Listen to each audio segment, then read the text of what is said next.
Selecting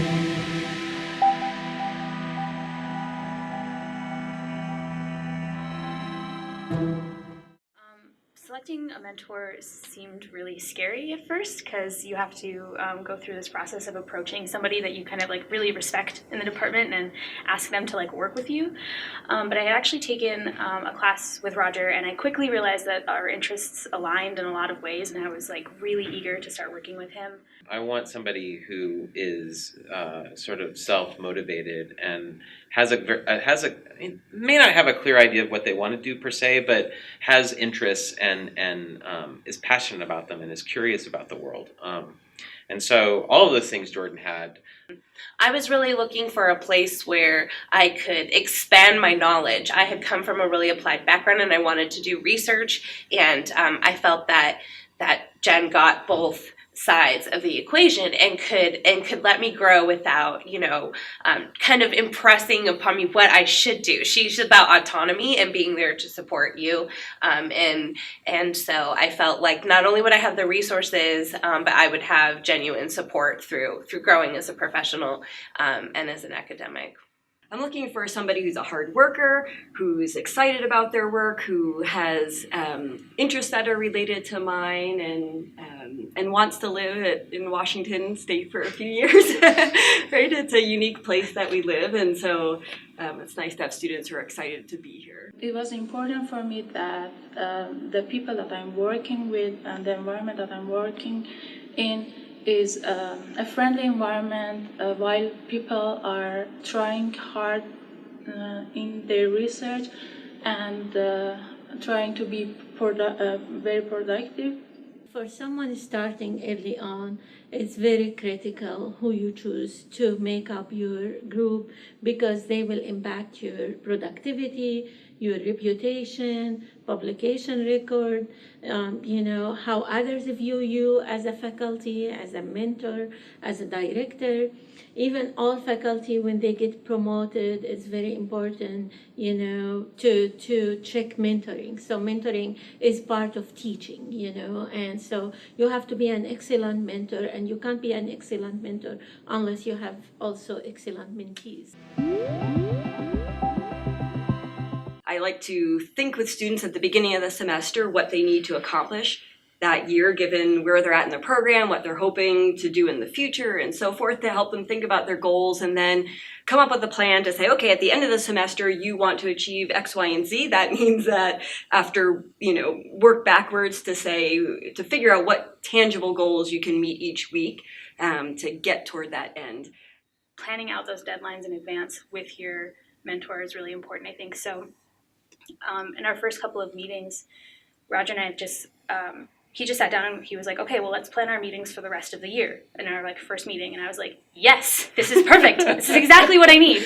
And so we did. We one meeting every 3 weeks or something for the rest of the year. And then on our first meeting, we decided when I was going to defend and all this great stuff. And so I've been able to keep those dates in mind as I'm making progress toward things. Even if my plans change a little bit, I still have these deadlines that keep me on track. We set a timeline every semester. So there is a timeline.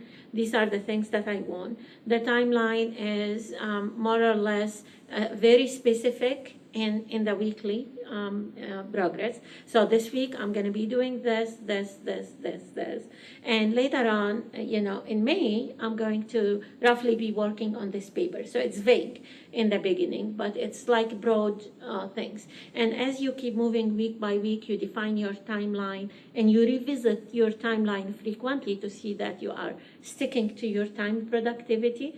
Sometimes we skip, because things get hectic, we catch on, experiment is not successful, you get a result that you don't expect. But nonetheless, we revisit that timeline and try to always, optimize it such as we are not behind. Each semester, as Dr. Nehal said, I have this timeline. I set my goals for the end of the semester and then divided to make sure that I reach the goal. I divided in weekly timelines and visited each week, and also share it with my group and my mentor in group meetings and individual meetings. I want to know when you're going to get it done. I want to know what it is you're going to give me. I want to have all those things set down. And it is a little obsessive. I think there's a sort of element of it that is obsessive, but in order to actually complete the stuff that you need to complete, which is substantial, I think, both at the master and the PhD level, you have to have a certain level of organization and a certain dedication to making those deadlines. So. We try to, as much as possible, to assemble a committee from the beginning that match the research, that the student is doing. So they might not be involved in the week-to-week research projects that the student is doing because everybody is extremely busy and everybody has their own, group and commitments. But nonetheless, they are matched with the science that the student is performing. For graduate students, it's really challenging to think of the master's project as the first step. I think we often think of it as being sort of our magnus opus, and it's just a first step. And so sort of crafting that first step, what's logical and what you want it to achieve, right? Is it learning a particular skill? Is it learning a particular area of literature? Is it learning a technique that you don't know? Is it learning a way of thinking? And kind of thinking about what's the larger goal of the work for developing you as a scholar, and kind of figuring out where that fits into your broader research stream, and thinking about who else could support you in your work. Sometimes I wish you would tell me, do this, and this is how it's going to happen. But again, like I said, I won't she's do it. yeah, but she's about letting you have autonomy and choice and think about it. Again, let me stress, I wish sometimes she'd be like, this is what you're doing. That's right. Because it can help me narrow it down. I can get really creative, but in a way she did that. We went through and we narrowed it down, and she's honest with me, and I feel like I can trust her to say, this has legs or this doesn't. And then help pair me up with the right literature and the individuals that I need to move forward in the directions that make me excited. And that's really important. I think it's really important to kind of take a moment to kind of consider your options, but then make a certain commitment to something. And then also realize that, the work you're doing here is not the end all be all of your life, right? Like when you'll finish this project, move on to something else. And this may inform what you do later, certainly, but it's not going to be the only thing that you do. I am advised and learned to divide my times into different categories. So when I'm most efficient, for example, in the mornings, I'm most efficient. My brain works more efficient in the morning. So most of the time, I do my writings in the morning because it needs more concentration and brain efficiency. I do my experiment in the afternoon, and at night I do the analysis or grading if I'm TAing. That my brain is less efficient, and it does not need much concentration. This is how I balance my work and my other responsibilities. So if a student is paid as a TA, they have to be transparent and talk to their research mentor that he or she should not expect them to spend as much time doing research as someone who's just an RA and they don't have the TA commitment, because that's not fair. They have an extra job that they need to handle. And so you expect a little bit less productivity from a TA compared to an RA because of what they need to do else-wise, for their job. Set limits for yourself. So keep track of your time, even if it's just for a couple of weeks, so that you can get a sense of where your time is going. I did that, and it was really eye-opening for me to see that okay, well, I spend way too much time lesson planning, so I need to cut that back quite a bit. And I did, and it had really great effects on the rest of my work, I think. Our mentors have a lot on their plate, and so finding out some of this stuff and being proactive on our own, I think, is important.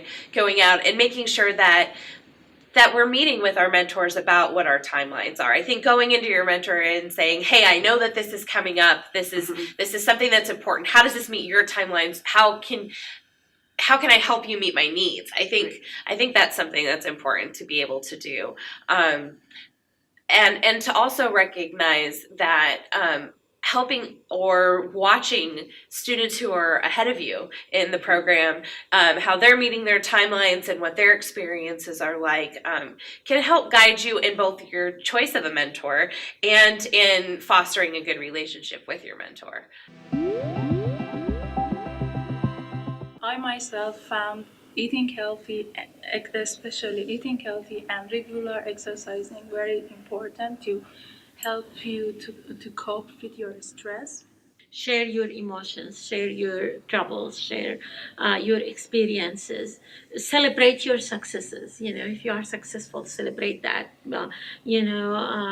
Cheer yourself up for what you have, and believe in yourself and in your abilities. And then every time you gain something, it is so rewarding.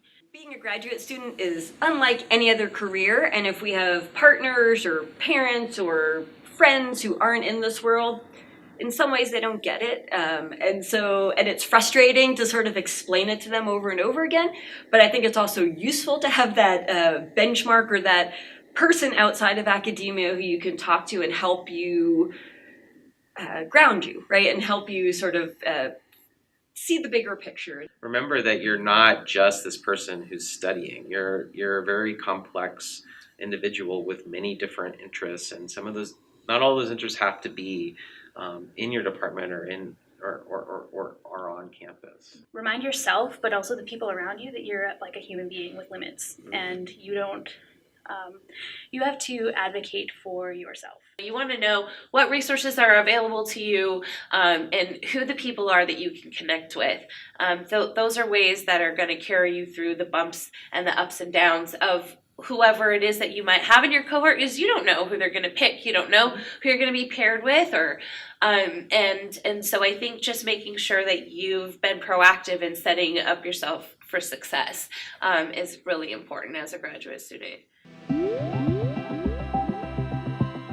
I think there's nothing more frustrating to an advisor when they take a lot of time and effort and really think through your ideas, and then the student dismisses them or doesn't seem open to them. And I love working with Gina because she is open to the ideas, and it's not that she's going to roll over and say, oh yes, you're right, I'll do what you said. It's more she's going to engage with the ideas, think about it, tell me when I'm wrong or when she thinks I'm wrong, right, and argue more vociferously for her point. I myself to remember this thing every day.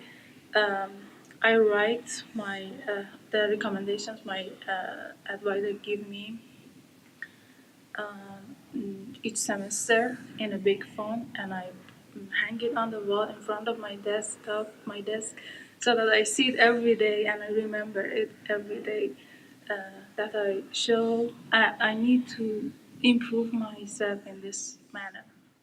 Roger and I are both sort of like bordering on like type A personality. We're very like, like step by step sort of get things done. And that is the kind of dynamic that works for us. I wouldn't work well with somebody who's like really disorganized and kind of just like free flowing, like get your work to me whenever you feel like it, and because then I would just procrastinate. I wouldn't get anything done. I would procrastinate and I'd become very anxious and start yelling. That's not, and I don't want to yell. I don't want to be that guy. Yeah. So I think it's important to find somebody who you vibe with. Don't be worried about or afraid of your advisor. The name is advisor. It's a mentor. They are there to guide you, not to just shape you or force you to go into something. It's to guide you, to build you, to develop your skills, to help you navigate your way, your career, your future. So if you have that kind of understanding from the beginning, then you are not shy to speak to your advisor and share your thoughts and develop together.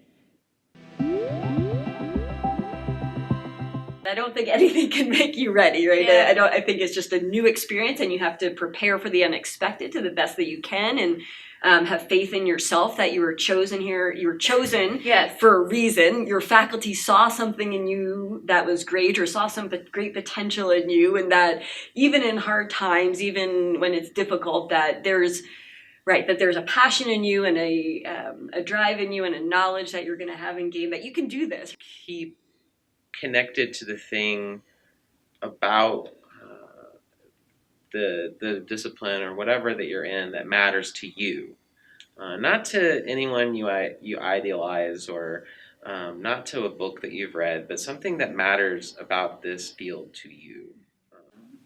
I think it's only a 4 year of a person's life, but it can have a huge impact on the whole future. So it's good to do a reasonable amount of researching and thinking um, on what you want to do and on what options you have out there. They have to remember that they stepped into this by their choice. Okay, I would expect that they have at least a little bit of a clue of that it's a career that requires hard work and dedication. So they have to be dedicated, fully invested into the program and into building themselves for the future, into being successful, into maturing. They need to be on a trajectory that is going upwards all the time. I've had some really good pieces of advice recently too. My office mate had mentioned to me that it would be good to write down kind of what we expected out of grad school at the beginning of grad school, and then check in with that later. And in conjunction with that, another graduate student, an older graduate student, who offered to also be a support system during my time here, and I do see a sense of people here helping other people here. And that person said to me, you got to realize that you're going into this place, and so learning the norms really of the way that things operate and how your department works and part of all of that, give yourself some time to do that and to adjust and to kind of find your place. Saying yes all the time is great, and it's like fun to have a lot of stuff going on, or to be like helping the department in some ways or things outside the department, but it's okay to say no. And I would even say that you should err on the side of no most of the time, because you need to focus on your own work. And this is, like I said, this is your education, and you're here for yourself to increase your educational goals and your career prospects. So keep those things in mind as you're working and taking new things on.